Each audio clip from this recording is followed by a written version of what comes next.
then a stone came again, trying to get humankind to go on to the next level. It was a good film.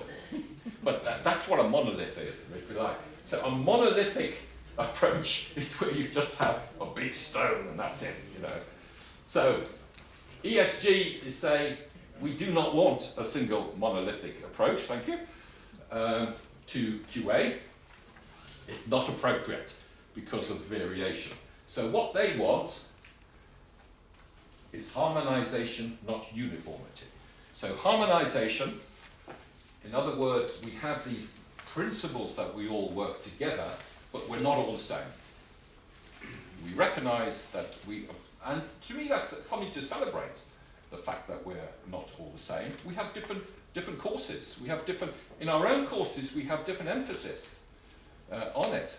And I think we should be very glad of that.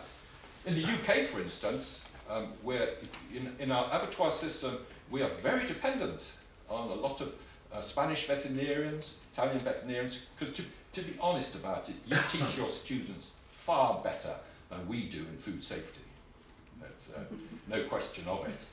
The UK schools have been criticised, quite rightly, for a very a poor approach, because traditionally we never had veterinarians working in abattoirs. We never did. Never. We always had what used to be called meat inspectors. They've changed their title to EHO, Environmental Health Officers, so it sounds better than a meat inspector. But that's what they were. They were specialists, and we never had vets. So when we joined the EU, we obviously in the rules had to have veterinarians, which we do now, OVs, official veterinarians. Things are changing. We are now teaching it a bit better, I think, but it's never been a strong part. So I think it's very good that schools do vary in Europe, because with the freedom of movement, people can move more freely. And while we may specialise more in sort of companion animals or in sort of huge dairy farms and farm, we do have a lot of very intense herd health teaching in it. And so if a student is interested in that, they can move. So uniformity is not what we want.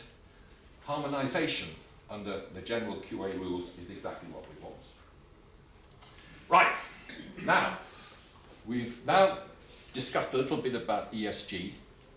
Let's come a bit, as we say in English, closer to home with EasyVet. Now, EasyVet is a great opportunity for our vet schools or establishments. That's a word, I blame the word establishments on Pierre. When I write all these documentation, I'm afraid I tend to put veterinary schools. Pierre crosses it out every time. He said, Philip, you're not allowed to put schools, they're establishments. I haven't quite worked that out yet, but I have tried to be a good boy and put establishments, but you know what I mean. I mean vet schools. Anyway, EasyVet is a chance, isn't it? As they go through Europe, it is a chance for us to flourish, to improve, to show who we are under both national regulations, in other words, you have to reach a standard as far as Spain's concerned, as well as national need. They may say, well, no, you're producing too many vets, or you're not producing enough vets. That is more strictly controlled in some countries, like in the UK. It's a very strict control on how many vets we produce. You can't just go and open a school to produce vets. You're not allowed to. Everything is centralised, so that's the reason why we don't produce enough vets on it, even though it brings in a lot of income. A lot of schools would like more vets because, as I say, they're about 11,000 euros a year you would get. So EasyVet system assesses the quality provided in these establishments. And part of this, nowadays, as Madrid will see in a couple of months' time, part of this is that they are going to be assessing the QA within the programs that are operating under the QA umbrella that I've just talked to you about. But more specifically with the SOP, we'll come to it in a moment. So it's now been this shift towards looking at QA within those programs. And also I hope that the EasyVet system allow us to have a level of harmonisation into harmony. Harmony is sort of we're all nice to each other. Of course, in the real world, that doesn't really, especially now, if you think about, are we really being nice to each other? I don't know. I hope our politicians are going to be nice to everyone, although I'm a bit worried about our own politicians. Theresa May, who I don't know if you know, gave a talk Tuesday, which may have been, I think it's been reported quite widely within Europe, of what Brexit is. They call it a hard Brexit, which I find fairly terrifying. But is that harmony? I don't think so. But anyway, let's get away from politics.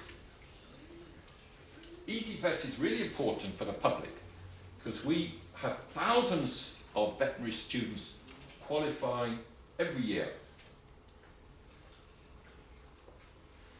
And the students are entitled to expect a really good education.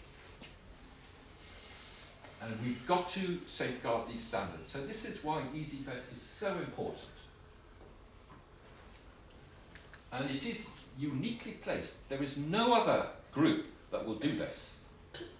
It's uniquely placed. It's quite difficult for you, and people will moan, oh my God, we've got to write this SER, they're coming in a few months, have we got everything ready? But actually, if you think about it, if EasyVet come up with some major problems that you had, you then can have time to rectify it and have a revisit. That's really important. It means that instead of just doing your own thing, you can join the family of veterinary schools within the EU and try and improve yourselves as well. Now this is directly from the Uppsala SOP. Directly quote, the main objective of EasyVet is to check if the professional qualifications, veterinary qualifications, provided by the vet schools are compliant with the EU directives, and we do have, the latest directive was 2013. This is a directive on professional competence, and ESG 2015. So that's the main objective of it. In a way, this is repeating it, but nevertheless, enhancing the quality and the standards wherever delivered for public confidence. So this I'm taking directly from the SOP now. And in so doing, you are promoting the national and international reputation of EC veterinary education. So the fact that the schools in Spain go through this visitation, they go through an accreditation process. There will be people nationally in the politicians and the Ministry of Agriculture and Ministry of Education who will realise that and say, well, good for you, good for that vet school. You've been through an international organisation and have come through it. So that has got to promote the influence of a veterinary school, having this external review. Also, what this EasyVet is doing is the stakeholders. It is emphasising how important it is with the stakeholders to be part of the provision of education within the vet schools. You are listening to them.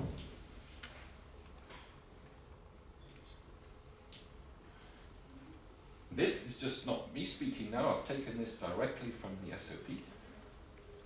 And it's ensuring that this external QA can evolve. And I've mentioned this before to you, how it's important to show that it is evolving within your school.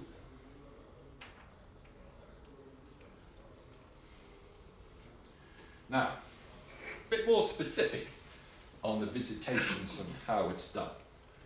As I mentioned earlier on this morning, stage 2 is now abolished, and as I said, in my opinion, that's a good thing.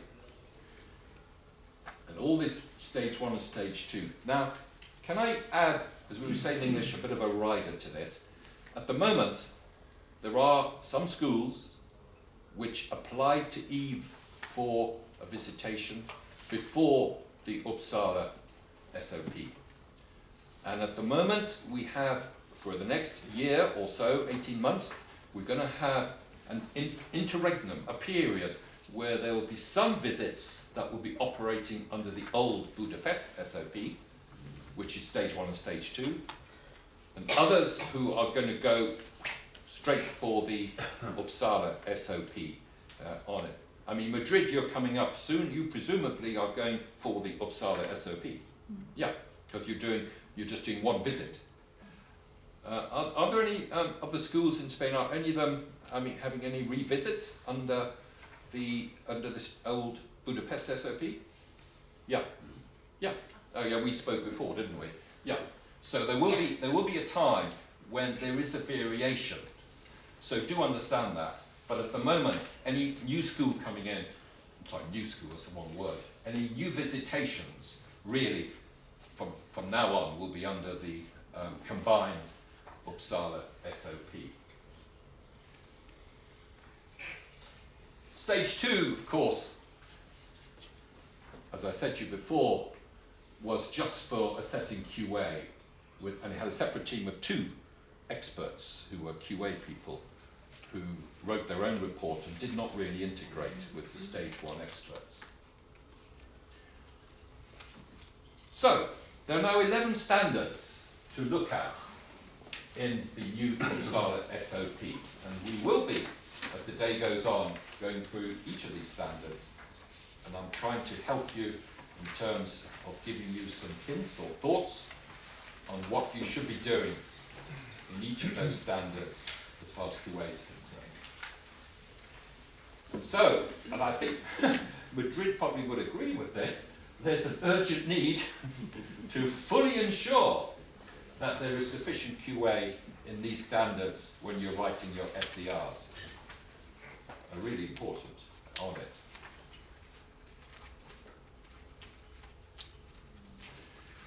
Right, now the 11 standards, the second sheet I asked you to look at was the SOP one.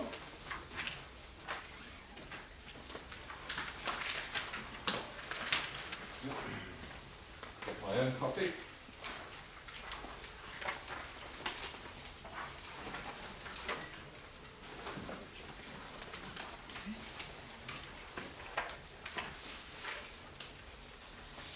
Now, so the manual, this is, you'll find this, I've just made a copy of this out of the whole SOP, but this is the different standards, and I don't intend to go through them. I'm going to be referring to them a bit on it, but to me, this is important. You obviously have already looked at this. This is important for you to realise. And as we go through them, you will realise that they do fit with many of the standards we've talked about in ESG 2015. So the standard 1 that they'll be looking at is objectives and organisation. And that is in 60 areas, and I'm not just going to read through it, I think it's fairly obvious, but trying to sum it up, you've got to know what you're doing. You've got to have clear objectives, mission statements, you've got to have a SWOT analysis about the different areas that you think are possibilities to help you, dangers and threats to you, the traditional SWOT analysis. But you must have a strategic plan. So the group visiting you will actually be looking into that. And I'm going to come to some of those and emphasising a bit more later on as I go through it. But they're there. Standard 2 in finances, obviously you've got to have some money. Again, this is interesting. There are some schools that are totally independent, such as the French schools, or the Vienna school, or the school in London. Totally independent, they have their own finances. They can look after themselves. Other schools, like say Bristol, we're part of a huge university, and same in Madrid, I guess. so your finances are going to be influenced by the main university as well. So that has some good points, but it has some dangerous points as well. So I think in that bit of your SCR, you've got to show that if there is you're dependent very much on a bigger university, and then you need almost a plan B. What's going to happen if suddenly they withdraw money or income on it? Because you may not have full control. Do you have full control of your clinical income? Some places, like when I went to Latvia recently, it's amazing. They have every last cent of money they raise, they have available. I couldn't believe that. Certainly in Bristol, the university takes a cut. It used to be a big cut. Now it's maybe not quite as big, but it's the same with research income. You have your research income coming in, overheads, to keep the university going. Now, if you're totally independent, you don't have that. So the finances are a bit different when it comes. Standard 3, as we'll see later on, is actually a very big one in terms of QA, the curriculum. You can think of a whole lot of things with the curriculum and quality assurance activities. Huge amount on learning outcomes. Do you have your learning outcomes? How do people know about your learning outcomes, staff and students? How do you meet quite every year to see if they're being met and you have new learning outcomes? That's all QA. All of that's QA. And you've got to basically regularly review it. Now, interestingly, I'll come back to this one in a moment, but just quickly now, everyone has a curriculum committee. I can't believe you don't. All the schools have a committee which is responsible for the curriculum. But do all schools have a separate QA committee? Because some universities, some vet schools, have an integrated committee that does both the curriculum and QA, meeting in one. Most I've come across have two. They have ones that do the curriculum and ones that do the QA. If that is that situation, you have got to show that they talk to each other. You've got to show that they communicate both in writing and in meetings. They cannot be separate in terms of not meeting each other. So it may be helpful if you just had one committee with a QA bit. But if you don't, there's no problem with that, but you have to show that the QA committee will react to decisions made by the curriculum committee, and the curriculum committee will react to decisions made by the QA committee. So there's a lot of curriculum that you do need to think about, and it really goes on through all the different things, because then it separates it, doesn't it? You have basic sciences, clinical sciences, animal production, food safety, professional knowledge. Yeah, all these things come under 3, all of them. And each of them will have their own QA strategy or QA input to think about, not just the learning outcomes. Professional knowledge is quite a good one. How do you actually talk about professional knowledge? How do you know that the learning outcome for professional knowledge is done? I'm going to come back a bit to 3.6, because that actually, QA, is a quite important one. These are activities the students do outside the vet school. And I guess, am I right in thinking that you do have students in vacation going out to work within veterinarians, either in practice or in abattoirs or wherever? I'm sure you do. And this is what we call EPT, external practical training. Or in the UK we call it EMS, extramural studies. It doesn't matter, it's the same thing. But in QA, and I'll come back to this later on, it's really important. How do you know that that person going to an abattoir in North Spain is getting the same teaching that that person going to an abattoir in South Spain? How do you know that? Can you prove it? So that's actually, EPT is an area that their QA people are going to be looking at under this particular standard of 3. So we'll come back to EPT because that is an important area. So standard 3 is an area where you do need to think about what provision you have on QA within your curriculum. Standard 4, I think, is self-explanatory. This one, of course, is not really understood by ESG 2014 because they are not looking at schools, health professions like the veterinary schools, which we can't teach without having laboratories, we can't teach without having clinical facilities and animals. So it is slightly outside what ESG 2015, but the overall philosophy is still there. And so facilities and equipment will be looked at closely by EasyVet visits. And what they'll be asking for in QA is what have you got in place on quality assurance terms that your laboratories are up to standard? Do you have a system for financing them, for upgrading them, for keeping going? Do you have a system for animals? Suppose you can't get hold of farm animals, so farm is shut, or your school farm has to shut. What are you doing? You know, how are the students going to get access to it? And you'll know in the EasyVet report that there are, right at the end, there are some statistics on how many animals an individual student has seen, how many post-mortems they've done, etc. And what are the factors that influence that? And in a QA, have you got any ability to react to them if those statistics fall in the wrong way? So all that facilities and equipment will be, and in fact I've actually moved on, haven't I, to standard 5, which is animal resources.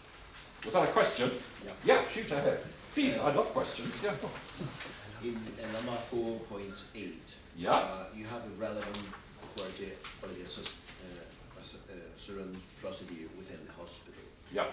And I asked in the Uppsala assembly that which kind of quality assurance system that should be applied within the hospital. Yeah. Because we are not focused on the performance of the service to the clients, but we are focused on the students. So the ISO 9000 would be good, or we should change to another new norm that we have to develop. Yes. I'll talk about that now, actually. I was going to talk about it later, but let's have a talk about that now, because we have got a bit of a problem with the hospitals, because schools vary. That there are schools, new schools, and we have one in the UK, Nottingham, who don't have a hospital, don't have clinical facilities. Now, I can, if you like, I can come out and say that I disagree with that, simply because I think it really affects research. The students may get good teaching clinically in some of the practices, but I think it really affects the ability of a veterinary school to push ahead research on the clinical side. But that's where we are. Rightly or wrongly, there are schools like that who, and I know that you have in Spain also, certainly some of the private schools I don't think run their own clinics. Am I right? We do have them. You do? Yes. Right. But I know there are other schools that are thinking of establishing without clinics. And so this area, 4.8, is a difficult one, because EasyVet, when he visits, is expecting a school to have animal clinics. It's expecting it. It's expecting that the students will be available on the emergency service 24/7.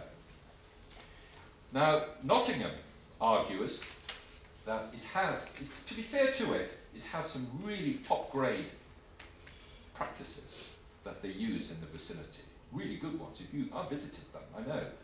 And if you go there, students are there. They're in 24/7. They're doing all the emergency cover. They're doing everything. But my point is that for students, it may be still a good experience. But for staff, the staff there are privately employed. They're not through the university. So it's a difficult area, that one, because you could argue that what is the QA in each of these different practices? You need to look at QA in each of them.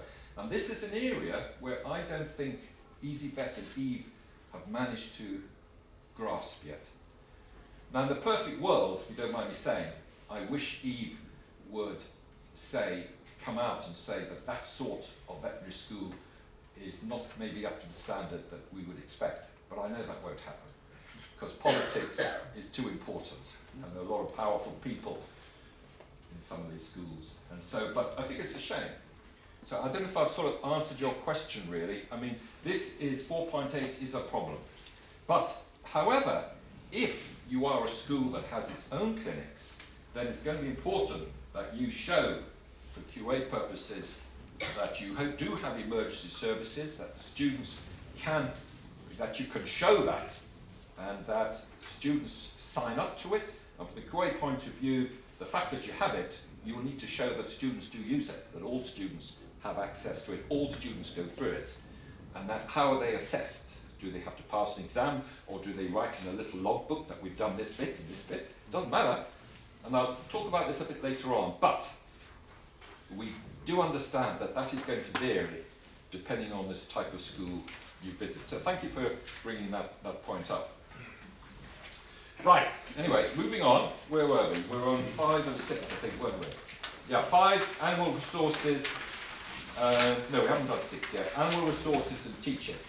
So while we're still on 4, by the way, don't please forget biosecurity. This is really important in terms of it. So this tends to come under 4. So under 4.12, operational policies and procedures, biosecurity, good laboratory practice must be taught and posted. So the EasyVet team are going to be looking to make sure that you have got full biosecurity. Now, I just recently went on a revisit to the vet school in Jerusalem. A very, very good vet school, but they had a category 1 deficiency that we were revisiting to correct, and that was to do with biosecurity on it. And now they take it a lot more seriously. I remember going to a school in Kochisi where they also had a category 1 deficiency. This was more on biosecurity with horses. So you can imagine a horse coming in with a query salmonella diarrhea. It must go into a separate stable, and that stable must be isolated. It must have its own security, both for the health of the other horses, but also for the health of any human having to deal with it on it. I'm just giving us an example of how somebody EasyVet, if you haven't got biosecurity in generally in laboratories, etc., but also in clinics, both for the animals as well as for the staff, and then you might be in trouble if you can't show that. So I'm sure you have it, but if you do, for heaven's sake, make sure that you have it clearly displayed. Now, here in Spain, you probably only have students who speak Spanish, or in Portugal, students that only speak Portuguese. So the signs obviously will not. Now, some of the schools, the signs are in different languages. Like in Budapest, for instance, because they teach both in German and English, all the signs were in 3 different languages. That's actually a very good sign, because how do you know students coming from German-speaking countries to do a course? For biosecurity, they're there from day 1. So you must have a system. So do think about your biosecurity. And that is QA. That will come under QA for sure. Right, standard 5 we've sort of talked about. On the QA bit, I'll be discussing, because don't forget that all these standards that we've looked at now are the whole thing. This is stage 1 and stage 2. I'll be concentrating more on stage 2 than the standards later on. So I'm just picking out some as I go along. Standard 6, learning resources. On it. This, of course, is everything we've talked about, from libraries, efficient. I don't know whether you do use Blackboard for your teaching here, mostly in Spain, or do you have a different system? Yeah. Which one? You have Sakai. Okay, yeah. So there are different